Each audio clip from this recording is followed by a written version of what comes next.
this is Kelly Hoernig, and today I'm going to show you a little bit on transparent washes.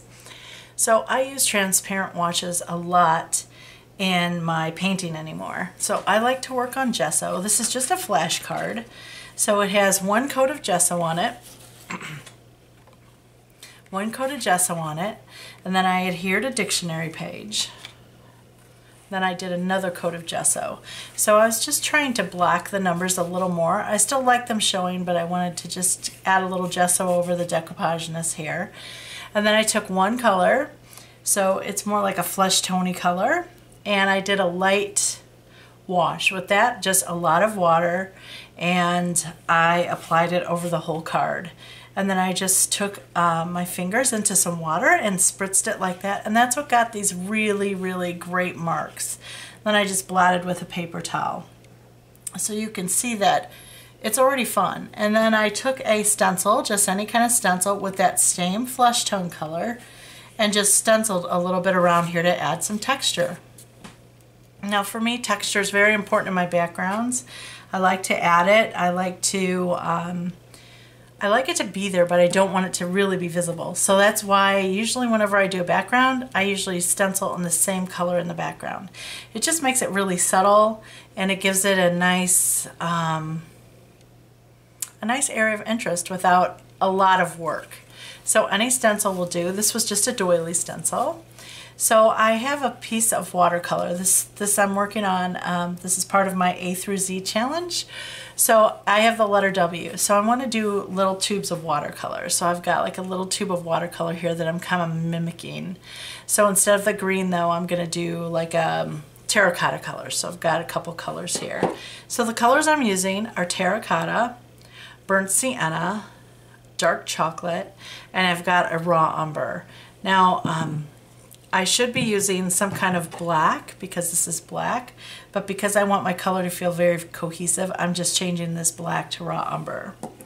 So when you're doing washes, or transparent washes, I want you to think of very light color. So light color, a lot of water. So here's my palette. This is going to be my base coat color here. So I'm just going to pull some out on my palette and dip my brush into some water. Now, you want to make sure when you tip your palette, see how it's all running? You want to make sure if it runs down the page, that means you have too much water and not enough pigment. So I can tell that I need a little more pigment there. There you go. See how it's not running or puddling as much. You want to make sure that you have a lot of pigment, otherwise it doesn't really show up on your drawing. So I'm going to use a little smaller brush, I think. I'm going to use my actual round brush here. So I'm just dipping into the puddle, and then I'm going to lightly put it on here.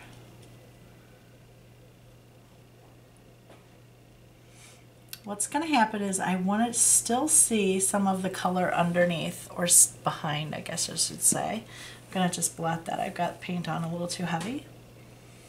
There we go. So hopefully it will still let some of my texture show. This brand has a little motif here.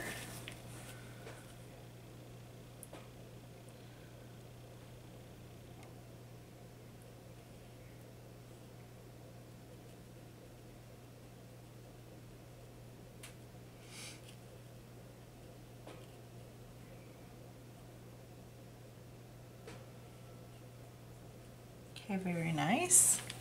And then because I want some of this color spilling out onto, so it looks like watercolor, what I'm going to do is I'm going to first do it in just water. So I want it to kind of spill out. See the water going on there? All right, now I'm going to take my brush, some of the color, and I'm going to load it right next to the water there. Tip it out.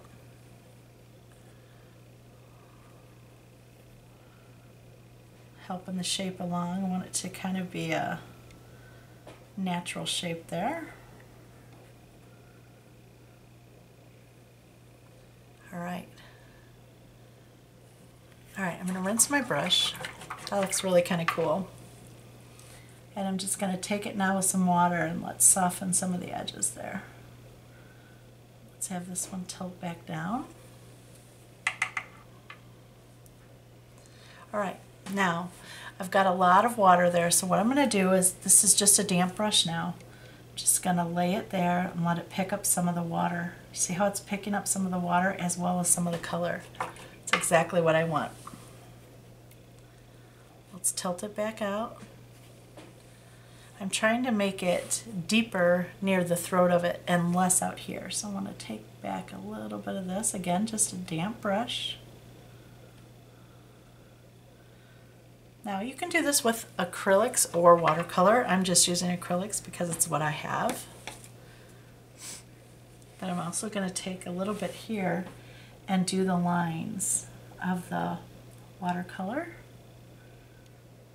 so that it looks like paint is also on that. There we go. Nice. Okay, so with the brown now, the raw umber, I'm going to do the same thing. Get it wet on my palette first. Watery. And then I'm going to fill in the raw umber part of this.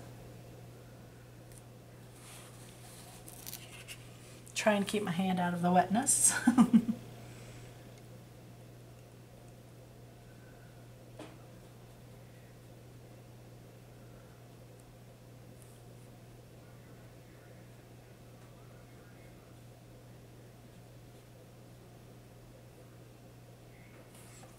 Okay, so you can see that it's already giving me a couple light layers, right? So I've already got a couple layers of values in there.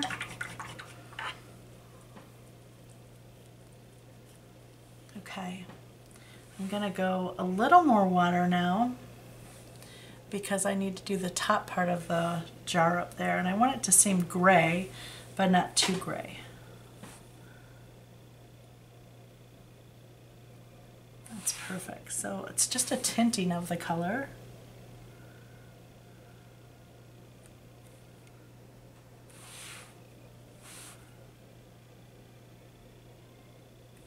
All right, that looks good. Okay, I'm gonna dry that and I'll be right back. All right, it's coming together really, really nice. See how this dried, that it's deeper here and then it just kind of spills out. I like that a lot. We're gonna have to add a little bit of white because the wrapper here is white, and so I wanna make sure that I get a little bit of white on there. With the white, I'm gonna do it the same way with a little bit of transparency, so a little bit of water added to it. And what I'm going to try to do here is just add it in the center. You could also do this with gesso if you wanted. I had white out on my palette, so I'm trying to make it nice and soft. Let's add a little bit inside the design here. A little bit under here. Okay, for my whites when I'm doing transparent washes, it usually takes 2 to 3 coats before I am really happy with the way that it looks. Okay, I've gotten rid of a little bit of those words there. Okay, that's coming together nicely. All right, now we're going to start deepening. When you are deepening now, I want you to think about, I'm going to start here on the darkest area, which is the raw umber. And I'm going to float just like I normally do. Only I'm going to make sure my brush has a little more water on it than normal. So see how it's kind of smushing around quite watery? See that? That it's not sticking, it's smoothing. It's really moving around. I like that a lot. So that is how I'm going to treat it. If I feel my brush dragging at all, like if it's really having to, if I'm really having to pull the color, that means I don't have enough water on my brush. So for that, I want to add a little bit of darkness here.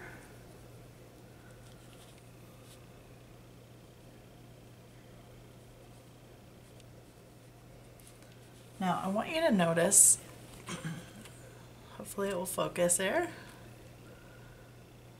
There we go. I want you to notice that the floats are not straight, right? I've got a lot of texture in there. So that is part of having a lot of water. You're not going to get a really sharp, distinct area. Yes, you're going to get a nice dark shade, but it's not going to be smooth and perfect. And that's not what I'm looking for when I'm using transparent color, right? I want it to have value with every stroke I put on. So you can see there that I've distinguished it already, right? That I've made it some areas darker, some lighter. I need to do the same up here.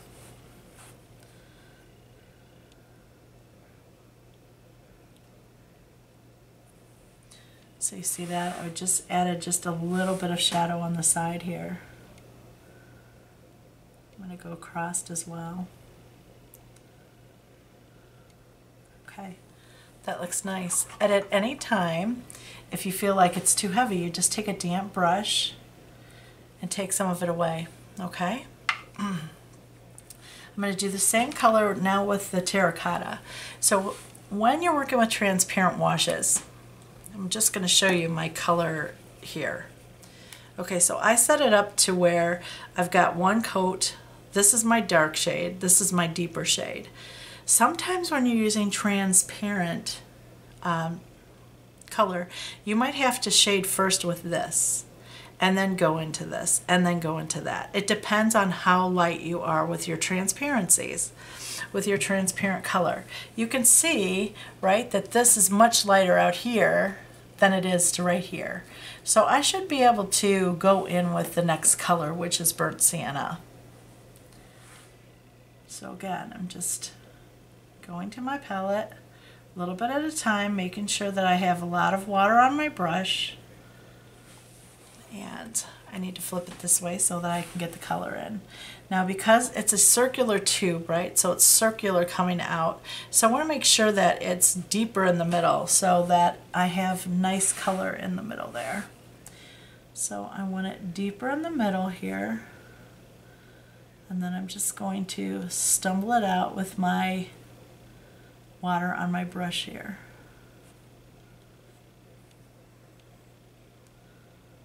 Alright, that looks nice. Now what I'm going to do is just pick up a bunch of water, dampen my brush, and let me soften this out so that I don't have any hard edges. So you can see that that gives me a really nice dark line already.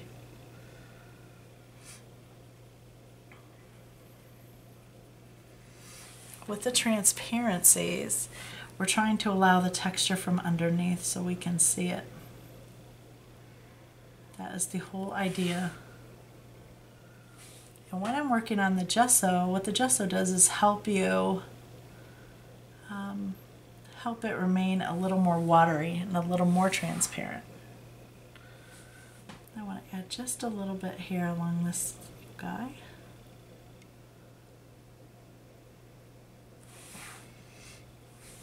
Notice that I'm sticking to the edges of the tube, right? It's a round tube.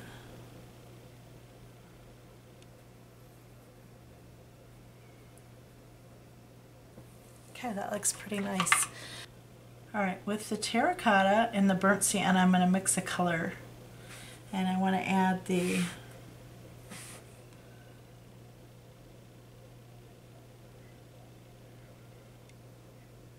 throat there. There we go. Nice. I'm just going to blot. There we go. Soften it just a bit. Okay, we're going to go back to down here now, and let's add one more value of the raw umber. We need to make this tube feel round.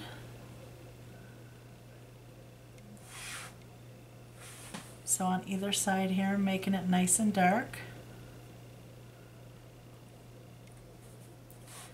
On this side down here, I want it to be darker.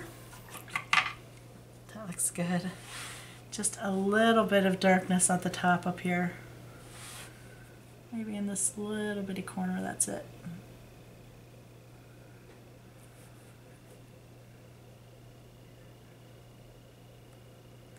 Maybe across the lid there. There we go. That looks good.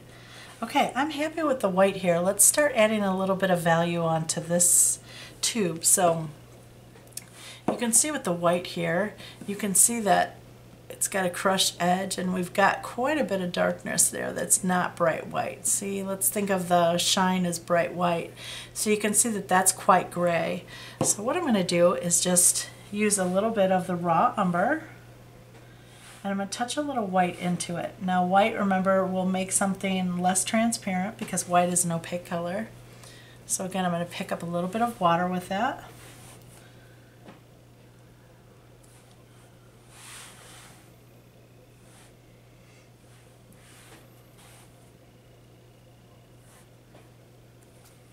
I've got too much water. I can tell because the water is just sitting there. And you'll notice not a lot of color came out. So let's try that again. A little bit of the raw umber color, a little bit of the white. Let's mix them together, and a little water on my brush. All right, that's better.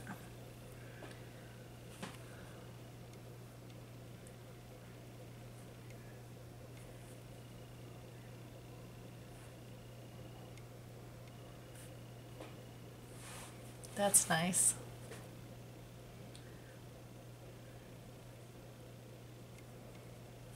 I'm going down the edges because remember the tube is white. The tube is round.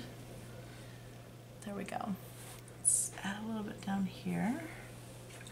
Okay. I like how that looks.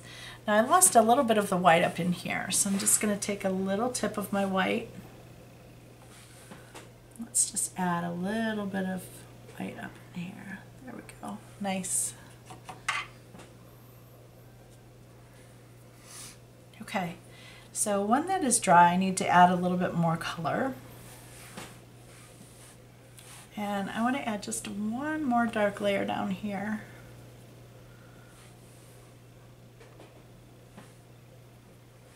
I'm liking the darkness down here, right? But I'm not liking the darkness down here. So on the bottom part of this, I want to make a nice shadow all the way across. That's better, it feels better to me. Well, let's just go up that side there. Okay.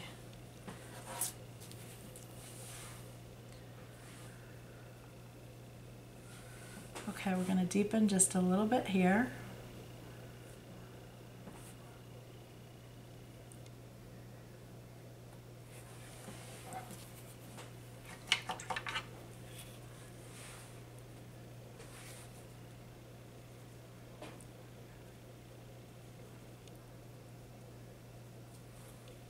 All right, so that is transparent washes. Now what I want you to see is, hopefully it will clear itself here. Okay, can you still see all the lovely texture? See the texture on the outside? See how you can still kind of see it in here? You can see that this is not smooth, right? It's still got a lot of texture in it. That's all the transparency. So you can see up here that even though we deepen this with several layers right there, I'm going to deepen that again by the way, you can still see all the texture right there. So I'm going to go into the burnt sienna and I'm going to touch in a little bit of that brown, that raw umber color. I just want to set it really inside, that it is going inside of there.